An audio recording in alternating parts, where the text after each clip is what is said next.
Aloitetaanpa sitten valojen laittaminen tähän Xojo Berlin Flat-kohteeseen. Ja aloitetaan sillä, että laitetaan tänne aurinko. Mennään Lights, Directional Lights ja tuodaan se tänne pelimaailmaan. Mä käännän sitä näin. Tää auringon sijainnilla ei ole väliä, mutta mä laitan sen tähän ikkunan taakse, niin pystyy itselle visualisoimaan paremmin, miten tää menee.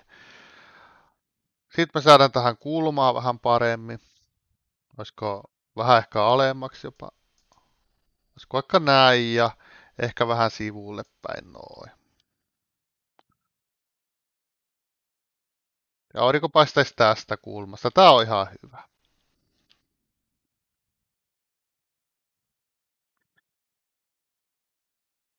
Mun tapa tehdä valaistus on, että mä eka laitan auringon, laitan sen valaisuasetukset kuntoon.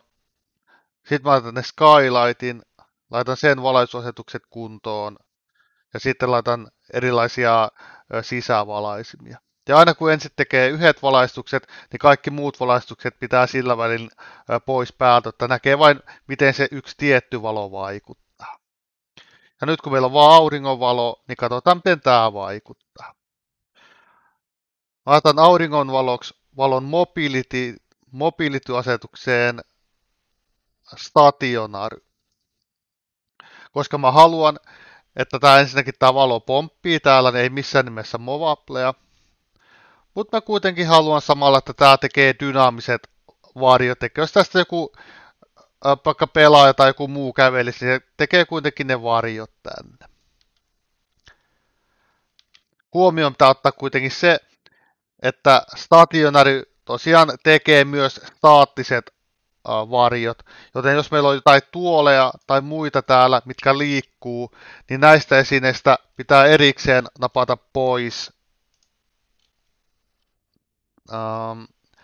cast static shadows, eli tuolla static shadowsin pois, jotta ei käy niin, että kun me piltataan valo, se tekee varjon, sitten me ruvetaan liikuttaa sitä esinettä, niin se varjo jää sinne paikalle. Eli kaikista liikutettavista esineistä cast static shadow pois, jos meidän auringonvalossa on stationary. Sitten meidän pitää määrittää tämän intensity eli kirkkaus, ja tämä on nimenomaan se meidän ensimmäinen kirkkauskosketus. Eli kun aurinko osuu maahan, niin miten kirkkaasti se valottaa sitä maata. Tämä voisi olla aika aurinkoinen päivä, niin olisiko se vaikka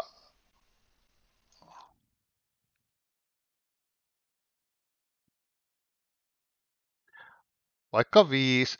Tämä vielä, mitä luultavasti voimistuu, kun se valo rupeaa kimpoilemaan, niin katsotaan. No ehkä otetaan reilu, otetaan 10 siihen kuitenkin. Katsotaan, mikä meidän tulos on. Ja mä teen ensimmäisen peikkauksen, eli valojen rakentamisen, jättämällä Indirect Lighting Intensity 1 ja katsotaan lopputulos.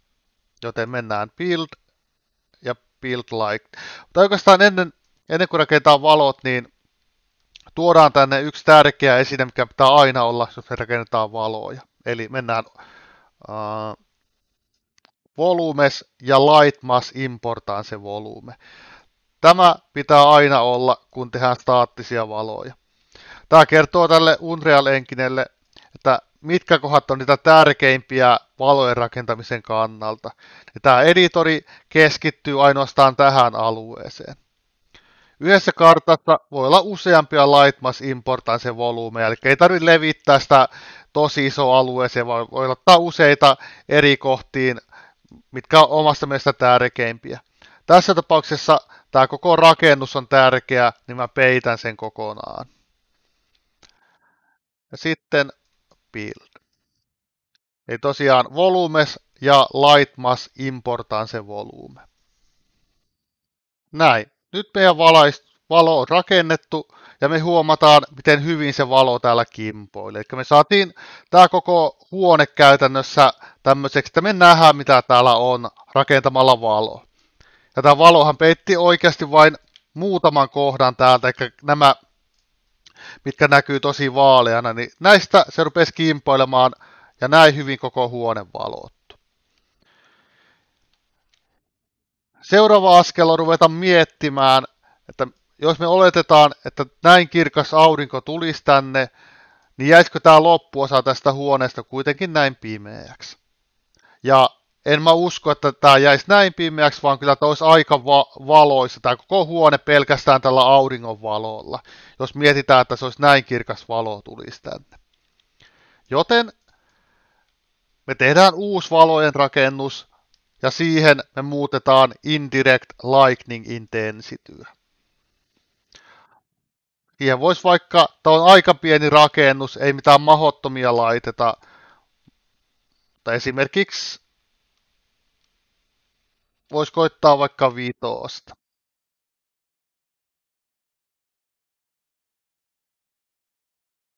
Ja sitten build uudelleen.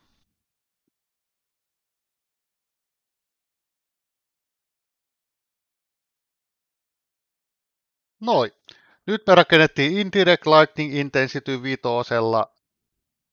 Ja nyt tämä huone on todella valaistu. Olisikohan ehkä jopa liiankin valaistu tässä tilanteessa. Joten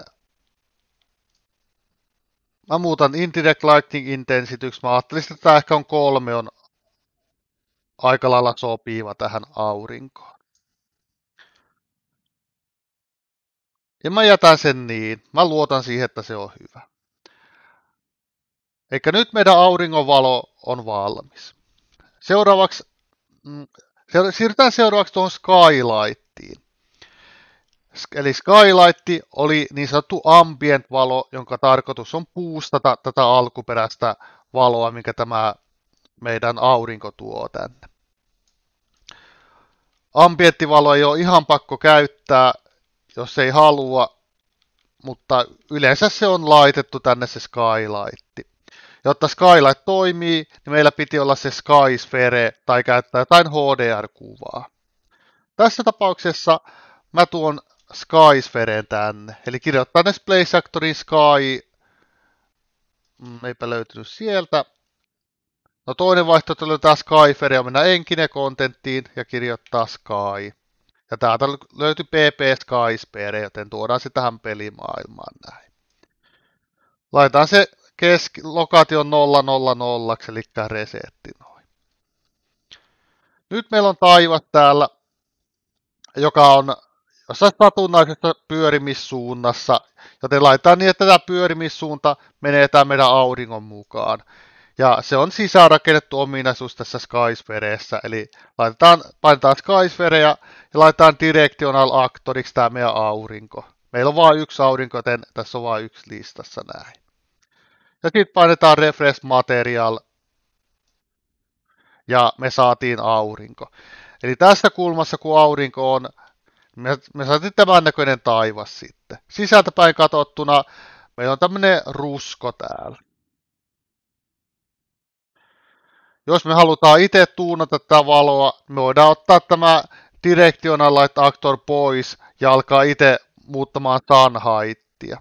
Mä voin näyttää vaikka sen, eli jos me haluttaisiin, että tämä kuitenkin olisi vaikka ihan sininen taivas, niin otetaan Directional Light pois, Clear, ja sitten ruvetaan laittamaan sunheighttia ylöspäin, jolloin me saadaan täysin sininen taivas. Ja aurinko on tuolla ylhäällä.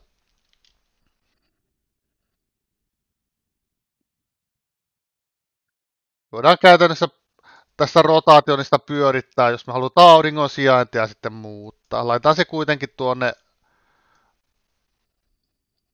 tänne päin suurin piirtein, että me nähdään se ikkunasta, kun sieltä päin se valo tulee.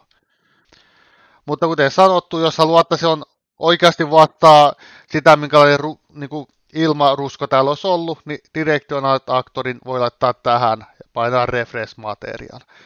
Mutta ihan esimerkin vuoksi mä näytin, että näitä voi myös manuaalisesti säätää. Okei.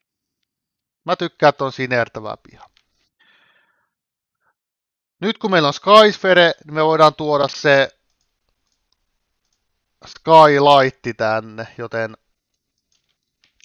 otetaan Skylight, tuodaan se tähän meidän pelimaailmaan. Sen sijainnilla ei ole väliä, mä pistän sen kuitenkin tähän meidän auringon viereen. Ja sitten mä otan tämän meidän auringon pois, eli painetaan aurinkoa ja Affect World pois päältä. Meillä on vielä valosaa täällä, koska kaikki valot oli peikattu tänne tästä auringosta. Eli vaikka auringon tuhoaa, niin ne teksturit on edelleen piirrettynä noihin pintoihin, ennen kuin me rakennetaan valo uusiksi. Joten laitetaan Skylight, laitetaan se statiikiksi. Skylight voi olla staattinen. Tää on ihan hyvä, että aurinko on stationary ja Skylight on static. Source-tyyppi on Capture Scene, joten se ottaa tästä värit tästä meidän Skyspherestä täällä, eli nyt on tosi sinertävä valkoinen, tuo valkoista kivaa väriä tänne sisälle. Intensity Scaleissa on sellainen nyrkkisääntö, että se voi olla 1/4 auringon intensitystä. Mutta mä testaan, mitä tää näyttää, jos on vaikka 1. Laitetaan, että se on Affect World, Cast Shadow, auringonvalo on Affect World pois ja rakennetaan valo. Eli nyt valo rakentuu pelkästään Skylightilla.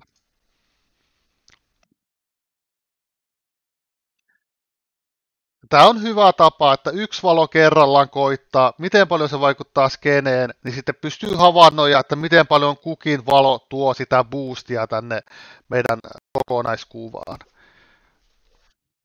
Muuten ei tiedä, että mikä valo on ollut se vahvin ja mikä valo on tuottanut eniten, niin tässä sen pystyy havainnoimaan. Näin. Todella tumma tuli tästä meidän valon rakennuksesta, joten nämä arvot ei ole kovin hyvät. Tähän tapauksessa varmaan intensity scaleen voisi nostaa ainakin johonkin 1.5.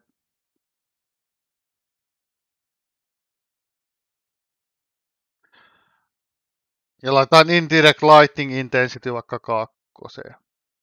Laitetaan intensity scalekin 2. Se on 1/5 tuosta auringon tehosta.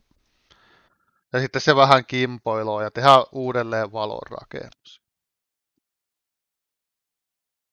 Noin.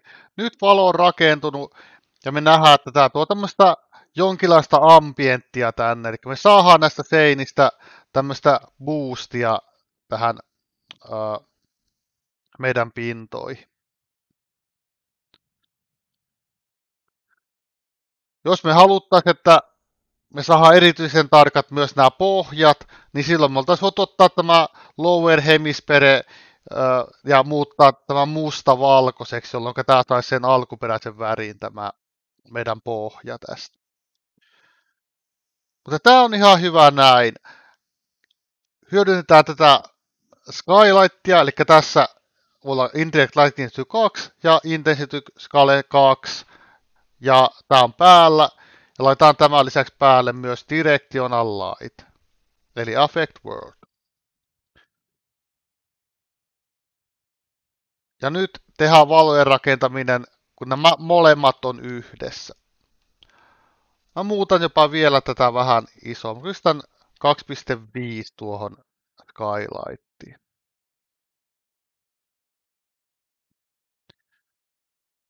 Ja Build Lightning. Ja tämän jälkeen, jos me ollaan tyytyväisiä tähän valoon, niin sen jälkeen ruvetaan laittaa näitä sisävaloja ja sammutetaan nämä ulkovalot.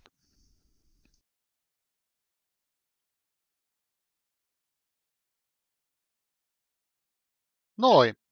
Nyt meidän valot on rakentunut ja tämä olisi meidän lopputulos auringonvalosta ja Skylightista. Ja mä tykkään tästä. Tämä on mun mielestä pasteli. Tämä on hyvä. Antaa Skylightin sekä Directional Lightin jäädä näihin asetuksiin. Ja siirrytään seuraavaksi näihin kahteen valaisimeen näissä huoneissa.